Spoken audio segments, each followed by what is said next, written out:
ओम गणेशाय नमः। तो मित्रों, आज बात करेंगे हम सूर्य देव की। सूर्य अपना राशि परिवर्तन कर रहे हैं। सूर्य देव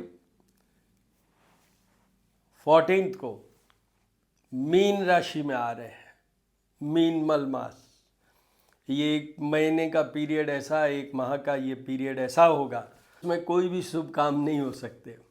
मीन राशि में और धनु राशि में जब सूर्य आते हैं तो उसको हम कहते हैं particularly that month is known as Khar Maas या मल मास, जहाँ की शुभ काम नहीं कर सकते। तो सबसे पहले तो सूर्य देव का ध्यान कर लेते हैं। जपा कुसुम शंकाशम काश्यपेयम आदितिम तमोवरी सर्पापग्नम प्रणतो अस्मि दिवाकरम आदित्याय विद्मये भास्कराय धीमहि तन्नो सूर्य प्रचोदयात्। तो सूर्य देव मीन राशि में पहुंचेंगे और मीन राशि में उनका वेलकम करने के लिए कितने ग्रह ऑलरेडी बैठे हैं। उच्च राशि मीन पे शुक्र हैं, राहु है। नीच राशि मीन बुध है और अब ये सूर्य भी पहुंच जाएंगे। एक सबसे पहले राहु वहाँ, उसके बाद में शुक्र आए, उसके बाद में बुध आए, अब ये सूर्य। और 29 मार्च को यहाँ पर एक 5th प्लैनेट भी आ जाएंगे, वो हैं शनिदेव, जो कि सूर्य के और उनके ऐसा है, पिता पुत्र है पर आपस में शत्रुता है। तो वो पहुँच जाएंगे और इसी के ड्यूरेशन में जो एक महीने का है, ये मीन राशि में 14 मार्च से लेके और 14 अप्रैल तक वहीं रहेंगे। तो बीच में 29 मार्च को जब ये शनि आएंगे तो इतने सारे ग्रहों का, और उसके बीच में during that particular full month starting from 14 March two 14 अप्रैल, बीच में चंद्रमा भी तो आएंगे मीन राशि के। तो उस समय तो 5 planets will be there instead of 4, 5 planets will be there. तो एक ये स्पेशल युति है, combined planets in one house. तो इसलिए ये बड़ी कंफ्यूजिंग होगा to interpret the results, but फिर भी कोशिश करते हैं। पर ज़्यादा मैं फोकस यहाँ रहूँगा सूर्य के लिए। तो सूर्य, पहले मैं जो 3 चीज़ों के लिए बोलता हूँ, first is healthiness. If you want healthiness, if you want your health, आपको सूर्य को मनाना ही पड़ेगा।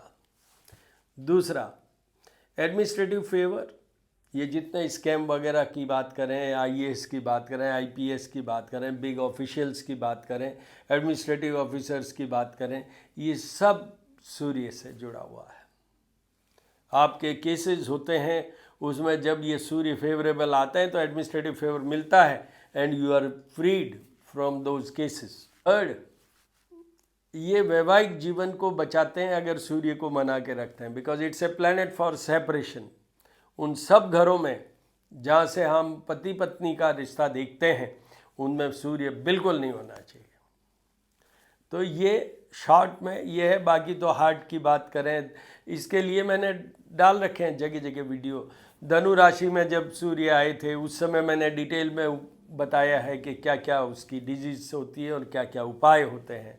और एक तो मैंने डाल ही रखा है, श्रीकरणी ज्योतिष एवं वास्तु शोध संस्थान, मेरा एक यूट्यूब चैनल है। दूसरा है ज्योतिष पूजा और उपाय। तो उसमें से जो श्रीकरणी ज्योतिष एवं वास्तु शोध संस्थान है, उस पर डाल रखा है मैंने, एक वीडियो अपलोडेड है।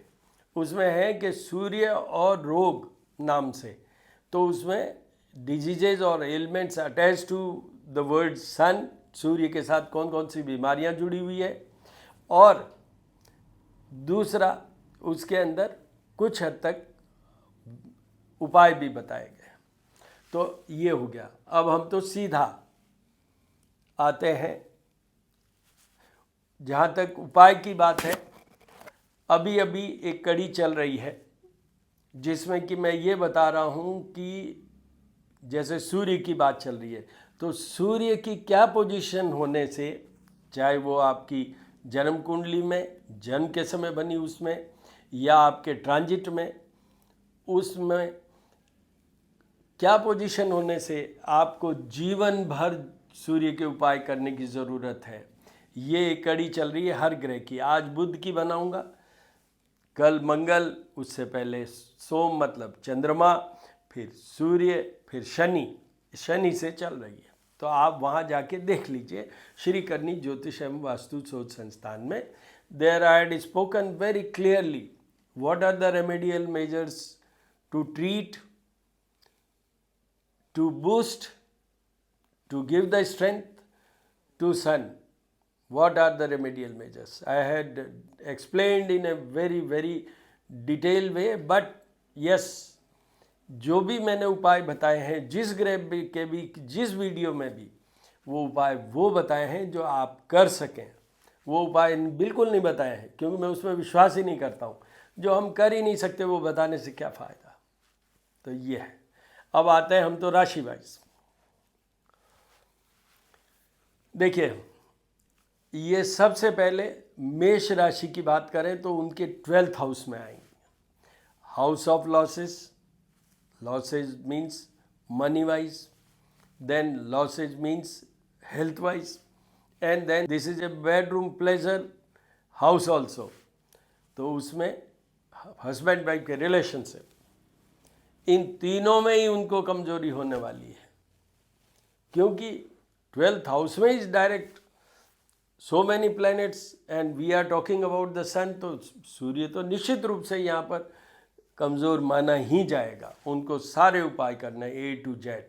वो उन सारे उपायों के लिए जो ये कड़ी चल रही है आजकल मैं जो डाल रहा हूँ, उसमें जो सूर्य वाला वीडियो मैंने डाला है वो देख लीजिए, उसमें उपाय है अभी recently on the last Sunday, तो वो देख लीजिए।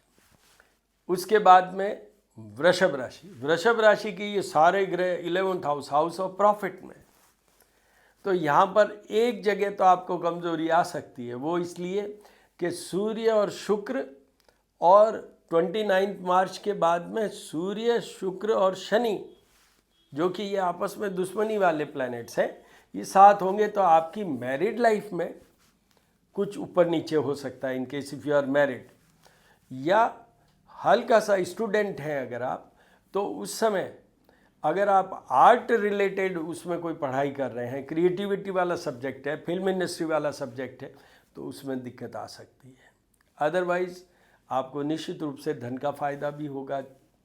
वो बात अलग है कि बुध नीच के होने के बावजूद भी आपको धन का फ़ायदा होगा। आपको पोस्ट का फ़ायदा हो सकता है, प्लेसमेंट वाइज फ़ायदा हो सकता है, your name fame should also come up इस पीरियड में।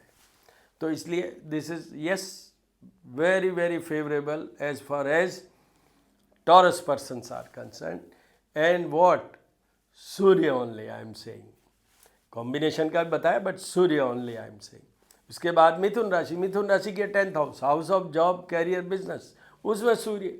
तो उनको जॉब की बात करूं, कैरियर की बात करूं, बिजनेस की बात करूं, उन सब में प्लस प्लस प्लस। सामने 4th हाउस है जो मदर का भी घर है और ज़मीन जायदाद का भी घर है, तो और हाउस ऑफ हैप्पीनेस का भी है। तो वहाँ इन सूर्य का एसोसिएशन होने से शुक्र का भी और अल्टीमेटली शनि का भी 29 मार्च को हो जाएगा। राहु तो अभी है ही, तो उसके कारण आपकी मदर के हेल्थ का ध्यान रखिए। प्लस राहु होने से कुछ हिडन ऐसा हो सकता है, please care for your what ever property you possess, उसमें उसके पेपर वेपर देख लीजिएगा, वो ध्यान रखिएगा। और कुछ हद तक उनको भी उपाय करने की ज़रूरत है, जैसे सूर्य को जल तो ज़रूर, आप अर्घ्य तो ज़रूर चढ़ाएं डेली। वैसे भी हर सनातनी को डेली चढ़ाना चाहिए, पर अभी ड्यूरिंग दिस पीरियड मिथुन वालों को ये तो कम से कम करना चाहिए। उसके बाद कर्क राशि। कर्क राशि के आज की डेट में तो 8th हाउस में है सूर्य, पर परसों आ जाएंगे भाग्य भवन में। तो अगर आप एज वाइज छोटे हैं तो आपके फादर को निश्चित रूप से फ़ायदा होगा ड्यूरिंग दिस पीरियड। पढ़ाई करते हैं, निश्चित रूप से पढ़ाई में फ़ायदा होगा इन योर एजुकेशन और academics. Result will be very good in case if that happens with in this 1 month. कर्क राशि की बात हो रही है। और नेम फेम बढ़ेगा, 3rd हाउस को देख रहे हैं वो सामने, सब अच्छा होगा। एक चीज़ में ध्यान रखना है कि आपके और आपके पार्टनर के बीच में कोई कन्फ्लिक्ट नहीं आ जाए, या कोई हिडन इविल फोर्सेस, मतलब कोई आपके शत्रुता रखने वाला कुछ हल्का फुल्का आपके नेम फेम के अंदर कोई क्वेश्चन मार्क डाल सकते हैं। वो इनको उपाय एक तो इनको भी करना है, वो है सूर्य को अर्घ और जल चढ़ाएं सुबह, अदरवाइज कुछ नहीं करना। अगेन फेवरेबल पीरियड फॉर कैंसरियंस, कर्क राशि वालों के लिए फेवरेबल। उसके बाद सिंह राशि, सिंह राशि के 8th हाउस में, तो पहला सेंटेंस तो ये सुन लीजिए, इतने सारे ग्रह 8th हाउस में, तो उनको सारे उपाय करने A to Z, इवन जाप और पूजा तक। उनको कोई डाउट हो तो मुझसे संपर्क करें 9978627397। I will make it very very clear to them, because this will be a weak period for them, absolutely weak period for them. सारे उपाय करने हैं हेल्थ के लिए, वेल्थ के लिए, आपके और आपके पार्टनर की हेल्थ के लिए, उन आप दोनों के रिलेशनशिप के लिए, आपके नेम फेम के लिए, अननेसरी आपको स्कैम या केसेस में नहीं फंसे इसके लिए, सब चीज़ों में आपको ये उपाय करने हैं। थोड़ा बहुत अगर फ़ायदा होगा तो शुक्र उच्च के हैं, सामने 2nd हाउस भी है, तो थोड़ा बहुत हो सकता है financially you may be put in a comfort zone, ये हो सकता है। उपाय सारे करने हैं A to Z। उसके बाद में आइए कन्या राशि, उनके 7th हाउस में, हाउस ऑफ पार्टनर और मारक स्थान। आपको यहाँ बता दूँ, हर वीडियो में बताता हूँ, जो हमारी जन्म कुंडली होती है, जो जन्म के समय बनती है, और अदरवाइज भी कोई भी कुंडली, उसमें 2nd house and 7th house ये मारक स्थान भी होते हैं। 2nd हाउस होता है house of prosperity, wealth, money, वाणी, कम्युनिकेशन सिस्टम का होता है वो। पर 7th होता है पार्टनर का घर, केंद्र स्थान, but parallelly they are known as मारक स्थान ऑल्सो। तो मतलब हेल्थ इज कंसर्न, तो यहाँ कन्या राशि को अपनी हेल्थ का ध्यान रखना है। कन्या राशि को यहाँ अपने पार्टनर के साथ रिलेशनशिप का भी ध्यान रखना है, क्योंकि सूर्य, शुक्र और शनि तीनों की युति बनेगी अल्टीमेटली। थोड़ा सा हो सकता है कि अंदर ही अंदर कोई आपके चैलेंजिंग पोजीशन खड़ी हो जाए। इस तरीके से ये कन्या राशि के, मैं कहूँगा मिक्स रिजल्ट वाला पोजीशन है, तो उनको उपाय तो सारे करने चाहिए A to Z। बट आपको ये बता दूँ, केंद्र स्थान में सूर्य है, आपका नेम फेम या कुछ आपका अचीवमेंट डेफिनेटली बढ़ेगा, will definitely show a good level of performance in your working, ये निश्चित सा है। तुला राशि के 6th हाउस में आएंगे। 6th हाउस में वैसे तो सूर्य भी बहुत अच्छे माने जाते हैं, शनि भी बहुत अच्छे माने जाते हैं, राहु भी बहुत अच्छे माने जाते हैं, पर शुक्र और बुध खराब माने जाते हैं।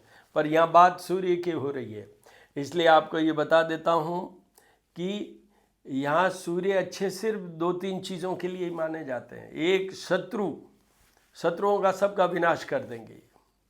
दूसरा है जो रोग और पीड़ा, तो उसमें ये पीड़ा भी दे सकते हैं, रोग भी दे सकते हैं। और सामने 12th हाउस है, तो पार्टनर से डिस्प्यूट के बारे में बता सकते हैं।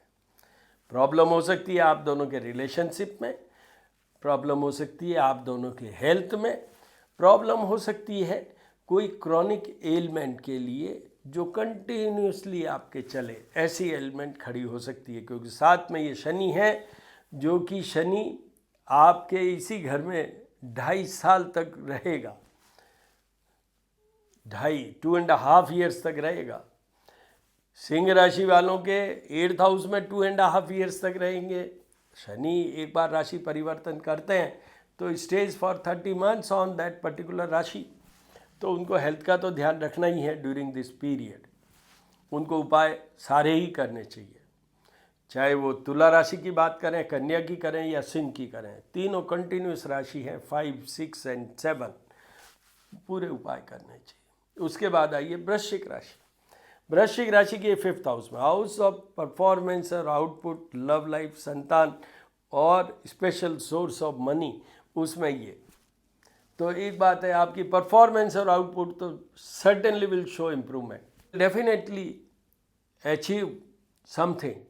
आपकी जो रेटिंग है बढ़ेगी ही, you are going to go for a outstanding or at least very good CR or the confidential report. यही पीरियड है उस रिपोर्ट का भी, 13 मार्च थ्रू 13 अप्रैल के बीच में, फर्स्ट वीक ऑफ अप्रैल में रिपोर्टिंग हो जाती है। तो वृश्चिक राशि वालों के लिए फेवरेबल पीरियड है। आपको ये बता दूं, आपकी संतान को कोई कष्ट हो तो आपको उपाय करने की ज़रूरत है, अदरवाइज़ आपको कोई उपाय करने की ज़रूरत नहीं है। सामने भी 11th हाउस है, house of profit. You are certainly will be getting profit during this period. You will be getting profit in all your acts or working definitely. उसके बाद में आइए धनु राशि। धनु के ये 4th हाउस में, तो पहले तो इतने सारे ग्रह तो हैं ही, और फिर सूर्य और फिर शनि। तो शनि तो आते ही ये छोटा लघु कल्याणी ढैया बन गया। वैसे भी सूर्य 4th हाउस में कमज़ोर माने जाते हैं, शनि तो ढैया वाला आ जाता है। शुक्र ठीक ठीक पर उच्च के शुक्र हैं इसलिए अच्छे माने जाते हैं। राहु फिर खराब माने जाते हैं। बुध बिल्कुल खराब हैं क्योंकि वो तो नीच राशि के हैं, इसलिए उनके 80% माइनस वाला है, डाउन वाला। 20% थोड़ा सा आप ये मान लीजिए कि शुक्र अच्छा है, तो you can avail the opportunity of enjoying certain short trips, enjoyable trips, या जहाँ आप हैं वहाँ भी थोड़ा बहुत एंजॉय कर सकते हैं। इतना ही है, बाकी उनको सारे उपाय करने हैं। यहाँ मैं तो सबका कह देता हूँ, सारे ग्रहों के सारे उपाय करने हैं। इनको भी, धनु राशि वालों को भी, सिंह राशि वालों को भी, और मेष राशि वालों को भी। उसके बाद आइए मकर राशि। मकर राशि के 3rd हाउस में आएंगे। 3rd house is also one of the good posting placement of this sun, सूर्य। तो 3rd में सूर्य, आपका नेम फेम बढ़ेगा, आपको शॉर्ट ट्रिप होगी तो वो भी यूटिलिटी की होगी, फ्रूटफुल होगी, अचीवमेंट देगी, ये सब चीज़ें होगी आपको। और इसमें करीब करीब शनि आएंगे, वो भी 3rd में अच्छे माने जाते हैं। शुक्र भी नहीं करते अच्छे हैं। राहु तो बेस्ट माने जाते हैं। बुध एक कमज़ोर माने जाते हैं और वो तो नीच के हैं, तो इसलिए उनकी स्ट्रेंथ नहीं है। तो overall if I just assess the period for all Capricorn persons, मकर राशि वालों की, उनके लिए ये निश्चित रूप से फेवरेबल पीरियड है। उनको सूर्य को जल चढ़ाने की ज़रूरत है और कोई उपाय करने की ज़रूरत नहीं है। उसके बाद आइए कुंभ राशि। कुंभ राशि के आएंगे 2nd हाउस में, house of prosperity, wealth, money, communication. तो वहाँ पर सूर्य आपको definitely level of confidence improve करेंगे, आपका नेम फेम वाली बात करेंगे।